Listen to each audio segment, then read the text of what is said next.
Hello everyone, অ্যানিভার্সারিতে বোনের থেকে পেয়ে গেছিলাম সুন্দর একটা গিফট। তো চলো একসাথেই আনবক্সিং করা যাক। সুন্দর একটা বক্স গিফট র্যাপ করে দিয়েছিল, আর তার মধ্যে একটা ছোট্ট কাগজে লেখা ছিল হ্যাপি অ্যানিভার্সারি। আর তার সাথে বক্সের ভিতর ছিল প্রচুর কাগজের টুকরো।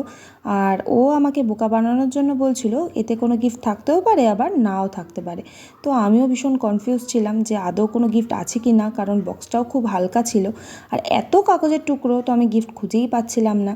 তাই কাগজের টুকরোগুলোকে পাশে সরিয়ে রেখে তারপর গিফট খুঁজছিলাম। আর কাগজের টুকরোগুলো সরাতেই কিন্তু দেখতে পেয়ে গেলাম একটা বক্স। তো তোমরা এই বক্সটা থেকে কিছু গেস করতে পারছো যে এর মধ্যে কি থাকতে পারে? গেস করতে পারলে অবশ্যই কমেন্ট করে জানিও। তারপরে আমিও গিফট বক্সটা হাতে নিয়ে নিলাম দেখার জন্য। তো চলো একসঙ্গেই দেখা যাক এতে কী আছে। আর খুললেই দেখতে পেয়ে গেলাম একটা সুন্দর সিলভার রিং, যেটা আমার ভীষণ পছন্দ হয়েছে। খুব সুন্দর হয়েছে, অনেক দিনের ইচ্ছা ছিল আর ইচ্ছাটা পূরণ হলো। থ্যাংক ইউ বোন এত সুন্দর একটা গিফট দেওয়ার জন্য। আমার তো খুব পছন্দ হয়েছে, তাই হাতে পরেও দেখে নিলাম কেমন লাগছে। তো কেমন লাগছে অবশ্যই জানিও। আর তোমাদের এই গিফট আনবক্সিং ভিডিওটা কেমন লাগলো সেটাও জানাতে ভুলো না। দেখা হবে খুব তাড়াতাড়ি নতুন ভিডিওতে। আজকের মতো টাটা।